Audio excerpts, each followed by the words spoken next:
गोभी मेरी जान, मैं तुझ पर कुर्बान, तुम मेरी मैं तेरा, जाने सारा हिंदुस्तान। हाथ हो गई बिल्कुल। 10 साल हो गए मेरी शादी को, मेरे लिए तो कभी ऐसे मटक मटक कर गाना नहीं गाया। गोभी को गोद में लेकर कूद कूद के नाच रहे हैं जनाब। अरे भाग्यवान, गोभी के लिए गाना गा रहा हूँ, किसी लड़की के लिए नहीं जो तुम्हें इतनी जलन हो रही है। अब गोभी के पराठे मेरी कमजोरी है तो मैं क्या कर सकता हूँ। हाँ, कमजोरी तो है, तभी तो सारी दुनिया तुम्हारी कमजोरी का फायदा उठाती है। और तुम इतने मूर्ख हो कि तुम्हें पता ही नहीं है कि लोग तुम्हें गोभी दिखाकर बेवकूफ बना रहे हैं। लोग मुझे अपने घर पराठे खाने के लिए इसलिए बुलाते हैं क्योंकि मैंने समाज में इज्जत कमा रखी है, और इसीलिए लोग मेरी पसंद नापसंद का ख्याल रखते हैं। हाँ, तुम्हें गोभी के पराठे खाने के लिए अपने घर बुलाते हैं, 2 पराठे खिलाते हैं और बदले में 36 काम करवा लेते हैं। क्यों, सही कहा ना? अरे मैं कहती हूँ अपनी जीभ पर इतना काबू तो होना चाहिए ना इंसान को कि सही गलत अच्छा बुरा तो समझ में आए। ये भी क्या बात हुई कि किसी ने 2 पराठे दिखा दिए और ये जनाब चल दिए लार टपकाते हुए। देखो पूजा, ऐसा है कि अभी तो मैं सक्सेना जी के यहाँ गोभी के पराठे खाने जा रहा हूँ, बाकी बातें मैं तुमसे आकर करता हूँ, ठीक है? रमाकांत पड़ोस वाले सक्सेना जी के यहाँ गोभी के पराठे खाने जाता है और बदले में सक्सेना जी कई सालों से सरकारी दफ्तर में अटकी हुई फाइल रमाकांत से पास करवा लेते हैं। सरकारी दफ्तर में काम करने वाला रमाकांत गोभी के पराठे का बहुत बड़ा फैन था। अब रमाकांत को गोभी के पराठे जितने पसंद थे, उसकी पत्नी पूजा गोभी के नाम से उतना ही चिढ़ती थी। तो परिणाम ये हुआ कि बेचारे रमाकांत को गोभी के पराठे खाने के लिए इधर उधर देखने की ज़रूरत पड़ने लगी। धीरे धीरे रमाकांत का पराठा प्रेम जग जाहिर हो गया और फिर दोस्त हो या रिश्तेदार, सब उनकी इस कमज़ोरी का फ़ायदा उठाने लगते हैं। कहते हैं ना, प्रेम में आदमी अंधा हो जाता है। तो बिल्कुल वैसे ही अपने गोभी पराठा प्रेम के आगे रमाकांत को कुछ दिखाई नहीं दे रहा था। एक दिन रमाकांत को उसका छोटा भाई लक्ष्मीकांत पराठे खाने के लिए अपने घर बुलाता है। बातों ही बातों में रमाकांत छोटे भाई को ये बता देता है कि अभी हाल ही में उसे 3 लाख का एरियर मिला है। अरे भैया, मैं तो कई दिनों से सुधा से कह रहा हूँ कि भाई बढ़िया गर्मा गर्म गोभी के पराठे बनाओ तो भैया को भोजन पर बुलाओ। अब गोभी के पराठे के बहाने ही सही आपका आशीर्वाद तो मिल जाता है। पूजा तो गोभी के पराठे के नाम से ऐसे तिलमिला जाती है जैसे किसी ने उसकी पूंछ पर पाँव रख दिया हो। और मेरा बिन पराठा की गुजारा नहीं है। इसीलिए भाई, जब तुमने कहा ना कि आज सुधा ने गोभी के पराठे बनाए तो मैं दौड़ा चला आया। अरे भैया, आप क्यों चिंता करते हैं? आप कहे तो रोज़ आपके लिए पराठे बनवा दिया करो, ये भी आप ही का तो घर है। अरे नहीं नहीं नहीं, अगर रोज़ तेरे घर पराठे खाने आने लगूंगा ना तो तेरी भाभी मुझे घर से निकाल देगी। अच्छा भैया, आपसे ना एक बात करनी थी। क्या है ना, आपकी तो सरकारी नौकरी है लेकिन मैं बिज़नेस करके फंस गया हूँ। अब बिज़नेस में तो नफ़ा नुकसान लगा ही रहता है। पिछले कुछ दिन से ना बड़ा नुकसान चल रहा है। भाई ही तो भाई के काम आता है। बता क्या दिक्कत है? तेरा बड़ा भाई अभी है ना, चिंता मत कर। हाँ भैया, बस इसीलिए मैंने सोचा भैया के रहते मैं किसी और को अपनी दुविधा क्यों बताऊँ। भैया, मुझे ना 2 लाख रुपयों की ज़रूरत है। अरे तो ठीक है ना, मैं दे देता हूँ, चिंता क्यों करता है? गोभी के पराठे के स्वाद में रमाकांत ऐसे खोया था कि उसने छोटे भाई की चालाकी पर ज़रा भी ध्यान नहीं दिया और उसे 2 लाख रुपए दे दिए। 1 सप्ताह के बाद पूजा की देवरानी सुधा उसके घर आती है। जीजी, ये देखो मेरे कंगन कैसे लग रहे हैं। अरे वाह, छोटी कंगन तो तेरे बड़े खूबसूरत है। सोने के है क्या? नहीं तो क्या जीजी, मैं कोई आर्टिफिशियल पहनती हूँ क्या? आपको तो पता ही है, सोनू के पापा हर साल मुझे एक नया गहना लेकर देते हैं। अभी पिछले हफ्ते तो बनवा कर दिया सोनू के पापा ने, पूरी 2 लाख की है। देवर जी तो खूब खर्च कर रहे हैं तुम्हारे पर। भाई, हमारी किस्मत में कहाँ 2 लाख के कंगन पहना, ये तो बिजनेस वाले ही कर सकते हैं। अरे रहने दो जीजी, भैया के पास कौन से पैसों की कमी है। अभी पिछले हफ्ते आए थे ना हमारे घर गोभी के पराठे खाने, तभी सोनू के पापा को बता कर गए हैं कि अभी उन्हें 3 लाख का एरियर मिला है। अच्छा, इस आदमी के पास 3 लाख रुपए भी है और मेरे सामने हर समय गरीबों का रोना रोते रहते हैं। मेरे अलावा सारी दुनिया को खबर है कि इस आदमी के अकाउंट में कितना पैसा है। आने दो, आज खबर लेती हूँ शाम को। सुनो, तुम्हारा गोभी के पराठे खाने का बड़ा मन था ना? देखो, आज मैंने तुम्हारे लिए गोभी के पराठे बनाए हैं। अरे क्या बात कर रही हो भाग्यवान, आज सूरज कहाँ से निकला था? तुम्हारे हाव भाव कैसे बदले बदले से लग रहा है। तुम तो ऐसे बात कर रहे हो जैसे साल के 365 दिन तुम खाना खाने पड़ोसियों के घर जाते हो। वो सब छोड़ो, तुम गोभी के पराठे खाओ और खाकर बताओ कैसे बने। पत्नी की बात सुनकर रमाकांत जल्दी से हाथ मुंह धोकर गोभी के पराठे खाने के लिए बैठ जाता है। 2 पराठे खाने के बाद, सुनिए ना, मैं कल मार्केट गई थी ना, तो मैंने ज्वेलर के यहाँ सोने के कंगन का बहुत ही बढ़िया सा डिज़ाइन पसंद किया है। 2 लाख दे दो ना, मैं अपने लिए सोने के कंगन बनवा लेती हूँ। अरे भाग्यवान, मैं तुम्हें सच में कंगन बनवा देता, लेकिन वो बेचारा छोटा है ना, उसके बिजनेस में बड़ा घाटा हो गया, इसलिए पिछले हफ्ते ही मैंने उसे 2 लाख रुपए दिए हैं। अब इस साल तो तुम्हारे कंगन नहीं बनवा पाऊँगा, तुम अगले साल बनवा लेना, मैं कहीं भागा थोड़ी ना जा रहा हूँ। क्या कहा? छोटे को बिजनेस में घाटा हो गया था और तुम उसे 2 लाख देकर आए हो?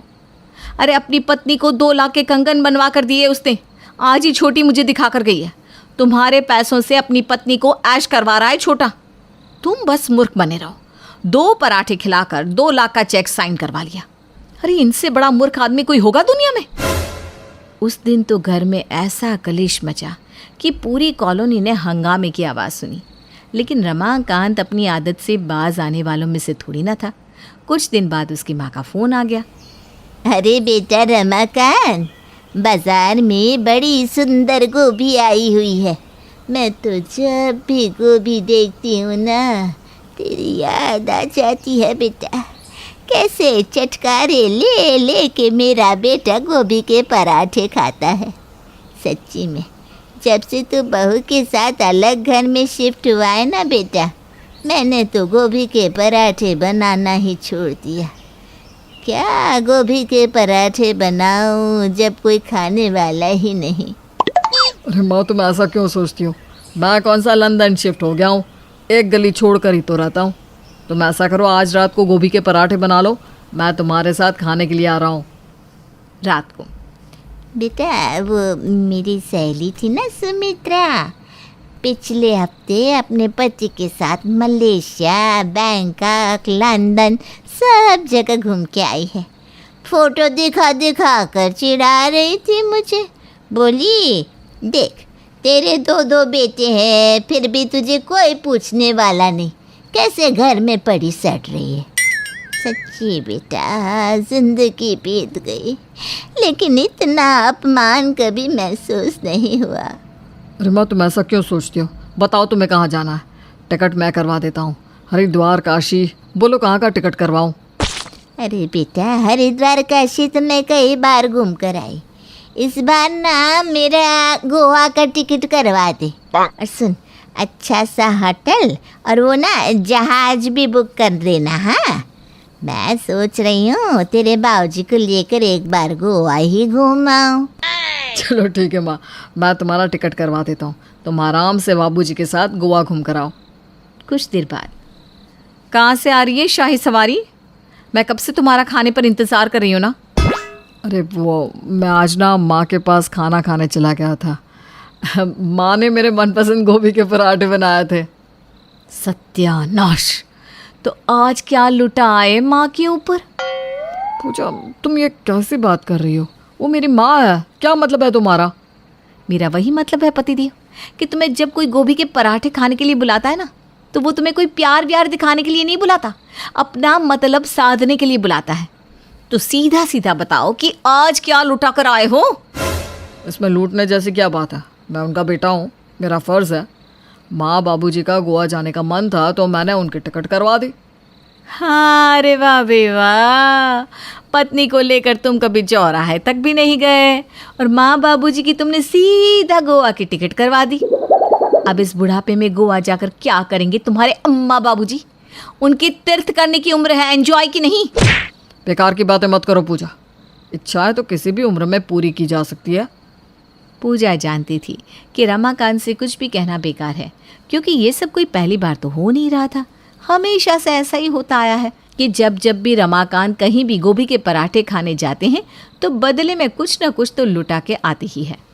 पूजा ने भी सोच लिया था कि अब उसे गोभी के पराठे वाला चैप्टर खत्म करना है, इसलिए उसने पति रमाकांत को अपने सर की कसम दी कि आज के बाद वो गोभी के पराठे खाना छोड़ देगा, चाहे जो हो जाए वो गोभी के पराठों को हाथ नहीं लगाएंगे। बेचारा रमाकांत मरता क्या ना करता, पत्नी की बात को टाला भी तो नहीं जा सकता था, इसलिए दिल पर पत्थर रखकर बेचारे रमाकांत ने पराठे न खाने की सौगंध खा ली। अब ये राज तो भैया या तो भगवान जानता है या फिर रमाकांत कि आखिर कितने दिन वो अपनी जान गोभी के पराठे से दूर रह सकेगा। नाम होता है कानू। कानू के होने के बाद से ही सरिता की खुशियां दोगुनी होती जा रही थी। अरे कानू की अम्मा, क्या बात है, बिना किसी बात के मुस्कुराती रहती हो, क्या बात हो गई? क्यों ना मुस्कुराए, देख रहे हैं कितना प्यारा लगता है हमारा कानू। लगता ही नहीं कि किसी मजदूर का बच्चा है, लगता है जैसे अभी अभी किसी 4 चक्का कार से उतरा हो। हाँ हाँ, बच्चे को देख देख कर नजर ना लगाया कर, वरना कल से साथ ले जाऊंगा मैं अपने बेटे को काम पर। ना जी ना, मैं तो 2 मिनट के लिए भी आंखों से दूर ना करो अपने जिगर के टुकड़े को। अच्छा सुनो, जरा बाजार से चावल तो ले आओ। पिता तैयार होकर निकल जाते हैं और माँ घर के काम में लग जाती है। कुछ देर बाद, ये लो चावल और जरा कानू को दे दो, काम से आकर गोद में भी नहीं लिया था कि बाजार भेज दी। बस अब थोड़ा उसके साथ खेलूंगा, फिर कोई दूसरा काम करूंगा। अच्छा मजाक मत करिए, खुद ही तो ले गए थे, क्या गोद में नहीं लिया था? कहाँ है मेरा कानू? हाँ, कैसे बात कर रहे हो, मेरे पास कहाँ है, वो तो घर में ही था ना, हम तो अकेले गए थे साइकिल से कि जल्दी आ जाएंगे। माँ घबरा जाती है। कैसी बात कर रहे जी, क्यों परेशान कर रहे हैं? आप जानते हैं ना हम कानू को लेकर कितनी जल्दी परेशान हो जाते हैं। नाना जी सच कहिए ना। और हम सच ही बोल रहे हैं कानू की अम्मा। फिर क्या था, पूरे मोहल्ले में बच्चे के खोजने की गुजत लग जाती है। आसपास के लोग भी बच्चे को ढूंढने लगते हैं, लेकिन कानू कहीं नहीं मिलता। माँ का रोते रोते बुरा हाल हो जाता है। अरे चाची, कहीं से ला दो ना मेरे कानू को, अब तो सुबह भी हो गई है। हे भगवान, 2 मिनट में हमारा बच्चा कहाँ चला गया, हमारे तो जीते जी मरने के हाल हो जाएंगे। किसी ने सलाह दी, अरे भैया अब तो 12 घंटे से ज्यादा हो गया, पुलिस को रपट लिखा दो। कोई बात नहीं, पुलिस अपने तरीके से तहकीकात करके बच्चा ले आएगी। लोगों के कहने पर हार कर दोनों मियाँ बीवी पुलिस स्टेशन जाते हैं। हाँ भाई, क्या बात हो गई, क्यों रोना धोना मचा रखा है? ये पुलिस स्टेशन है ना कि तेरा मायका। इंस्पेक्टर साहब, हमारा बच्चा खो गया है, 2 साल का है, मुश्किल से अभी चलना ही सीखा था, पता नहीं कहाँ चला गया। कहाँ चला गया क्या मतलब? एक बच्चा संभाल नहीं पाती, खो जाता है तो रोने लगती हो? अरे नहीं ना इंस्पेक्टर साहब, वो थोड़ी सी ना गलत फहमी हो गई थी इसलिए, वरना मेरी बीवी तो बच्चे का खास ख्याल रखती है। तो खास ख्याल रखने से गायब होता है तुम्हारा बच्चा क्यों? देखो वो रही किताब और वहाँ बैठा है दरोगा, जाओ और बच्चे की डिटेल्स भर दो, शाम को खाली होंगे तो देख लेंगे, जाओ यहाँ से। अरे ऐसा ना बोलिए ना साहब, मेरे बच्चे को तो आप अभी चलिए देखे कि कहाँ गया। अरे देर हो जाएगी तो कहीं कोई अनहोनी ना हो जाए। वाह, मतलब खुद का बच्चा देखा नहीं जा रहा, लेकिन हम लोग साहब के लिए भाग कर जाए। देख रहा है, गिन के 5 पुलिस वाले बैठे हैं, अब हम भी बच्चा देखने निकल जाएंगे तो चौकी का मिनिस्टर साहब की भैंस संभालेगी हैं? तभी पुलिस स्टेशन का फोन बजता है। हेलो, जी साहब, ओके साहब, मिल जाएगा साहब, मैं अभी फोर्स लगा देता हूँ साहब। कहाँ की ओर जाना है साहब? पुलिस वाला फोन रखता है और जोर से चिल्लाता है, सभी अपनी बेल्ट और जूते पहन लो, तैयार हो जाओ, गाड़ी निकालो, मिनिस्टर साहब की भैंस या खो गई है, उसे ढूंढकर किसी भी हालत में 1 घंटे में साहब के घर पहुंचाना है, नहीं तो मीडिया और प्रशासन हम लोगों की रेल बना देगा। वहीं खड़ी माँ की मुंह से निकल जाता है, कैसी बात कर रहे हैं आप लोग? अरे मेरा बच्चा गायब है साहब। वो मिनिस्टर साहब की भैंस थी, अब ये दिन आ गया कि तुम अपने बच्चे की तुलना मिनिस्टर की भैंस से करोगी? अभी वो इज्जत नहीं तुम्हारी जो भैंस की है, हटो। पूरा पुलिस स्टेशन मिनटों में खाली हो जाता है। बहुत ढूंढाई के बाद भी मिनिस्टर की भैंस नहीं मिलती, लेकिन वहीं जब पिता अपने बेटे को देख रहा होता है तो उसे भैंस मिल जाती है। और ये तो वही भैंस है जिसे पुलिस वाले ढूंढ रहे हैं, चलो इसे लेकर मैं पुलिस स्टेशन जाता हूँ, शायद खुश होकर वो लोग मेरे मुन्ने को ढूंढ ले। सुनिए जी, ये पुलिस वाले ना किसी के सगे नहीं, मैं तो साफ साफ कह देती हूँ, ये भैंस उन लोगों को मत दीजिए। अरे लेकिन फिर क्या करेंगे? बस तुम चलो जी मेरे साथ। दोनों पति पत्नी पुलिस स्टेशन पहुंचते हैं। कुछ हुआ क्या साहब, मेरा मुन्ना मिला? अरे यार, यहाँ भैंस का पता नहीं चल रहा, इनको अपने बच्चे की पड़ी है, बोला ना मिल जाएगा तो बता देंगे। अगर हम लोग आपकी मंत्री जी की भैंस ला दे तो हम लोगों की नौकरी बच जाएगी। तो फिर ठीक है साहब, आप अभी हम लोगों के सामने एक टीम हमारे बच्चे को ढूंढने के लिए निकालो, हम लोग आपकी भैंस ढूंढ कर लाते हैं। बोलो है मंजूर? अभी इंस्पेक्टर सोच ही रहा होता है कि इन लोगों पर विश्वास करे या नहीं, तभी एक दरोगा इंस्पेक्टर से कहता है, अरे सही तो बोल रहे हैं ये लोग, इन लोगों को पूरा आइडिया होता है कि मवेशी कहाँ चारा खाने जा सकते हैं। आप मान जाइए, और ये लोग ढूंढ कर ना लाए तो हमारा नाम बदल देना। हाँ बोल तो तुम ठीक रहे हो। अच्छा ठीक है, मान ली तुम्हारी बात, हो गई डील पक्की। ए बनवारी, तू लीला और रमन को लेकर जा इन लोगों के साथ, देख इनका बच्चा कहाँ है। पत्नी पति इंस्पेक्टर को नमस्ते करके निकल जाते हैं। फिर 2 घंटे बाद इंस्पेक्टर का फोन पिता को आता है। अरे तुम लोग पुलिस स्टेशन आ जाओ, बच्चा मिल गया, लेकिन भैंस को लेकर आना। जी जी साहब, अभी भैंस को लेकर आ रहे हैं। वो भैंस को लेकर स्टेशन पहुंचते हैं, जहां उनका बच्चा खेल रहा होता है। हाय रे मेरा बच्चा। वो बच्चे को गले लगा लेती है। शुक्र है भैंस मिल गई। आज एक बात का तो पता चल गया कि गरीब के बच्चे का कोई मोल नहीं, पर अमीर की भैंस मिलनी जरूरी होती है। दोनों पति पत्नी बच्चा लेकर पुलिस स्टेशन से बाहर चले जाते हैं। वो कहते हैं ना, जिस घर के लोगों में प्यार आदर संस्कार हो वो हमेशा खुश रहते हैं। लेकिन इसकी ठीक उलट ही चोपड़ा फैमिली। पैसों की कोई कमी नहीं थी, बड़े बिजनेस थे, बंगलोज थे और न जाने क्या क्या, पर अकड़ और स्वाभिमान इतना कि क्या पूछो। यही कारण था कि घर के बेटे राहुल की कहीं शादी पक्की नहीं हो पा रही थी। भाभी जी ये देखिए लड़की का फोटो कितनी सुंदर है, आप कहे तो राहुल बेटे के लिए बात आगे चलाऊं? अरे जरा रुक जाओ, पहले इस परिवार की सारी जानकारी तो दो मुझे। आखिर ये हमारे स्टेटस से मिलते हैं कि नहीं, वरना बात आगे बढ़ा के कोई मतलब नहीं।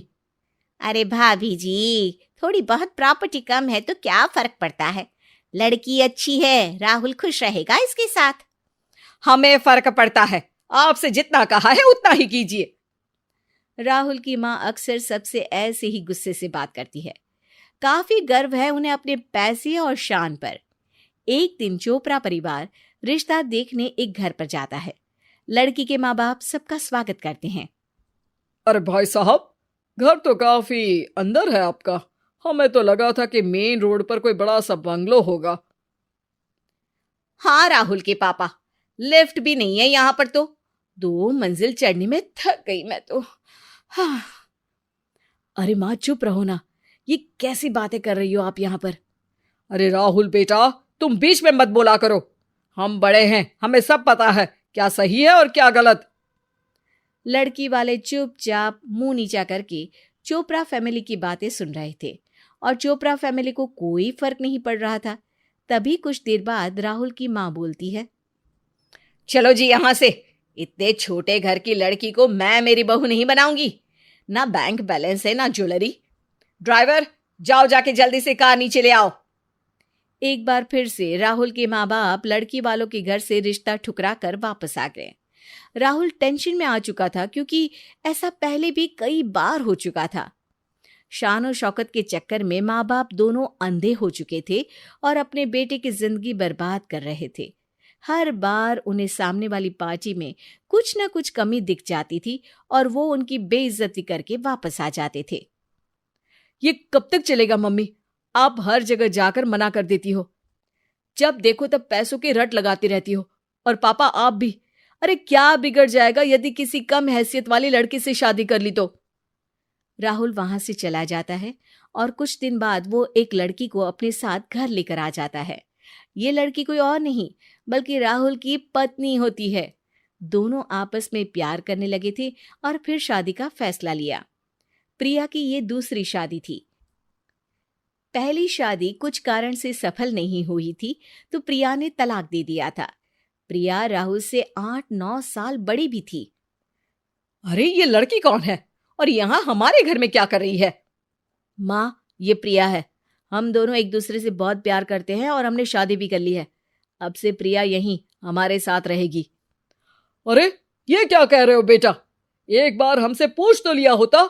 लोगों को पता चलेगा तो क्या सोचेंगे? राहुल की माँ से वो शादी बर्दाश्त नहीं होती और जब उन्हें पता चलता है कि ये प्रिया की दूसरी शादी है और वो राहुल से उम्र में बड़ी है तो वो प्रिया को ताने मारना शुरू कर देती हैं। क्या जमाना आ गया है। अरे मेरे भोले भाले बेटे को फंसा लिया। अब हमारे पैसों से ऐश कर रही हो। जिस उम्र में तुमने मेरे बेटे से शादी की है उस उम्र में तो तुम्हें कोई बच्चा गोद लेना चाहिए। जरूर तुम्हारे पहले भी कई सारे चक्कर होंगे, तभी तुम्हारे पति ने तुम्हें तलाक दे दिया होगा। मुझे तो पहले दिन से तुम पसंद नहीं आई थी। हमारे पास पैसा है, प्रॉपर्टी है, तो यही सोच के तुमने हमारे बेटे से प्यार का नाटक किया होगा ताकि शादी के बाद सब तुम्हें मिल जाए। मैं अच्छे तरीके से तुम जैसी लड़कियों को जानता हूं जो मासूम लड़कों को फंसा देती है। तभी राहुल किसी को फोन लगाता है और उसे तुरंत अपने घर बुलाता है। चुप हो जाइए मम्मी पापा, जब से जो मन में आ रहा है वो बोले जा रहे हैं। क्या कुछ नहीं कह रहे आप दोनों प्रिया को बिना कुछ बात जाने। तभी एक आदमी राहुल के घर आता है और प्रिया उसे देखकर एकदम हैरान हो जाती है। कौन हो तुम और यहाँ क्या कर रहे हो? ये सतीश है, प्रिया का पहला पति।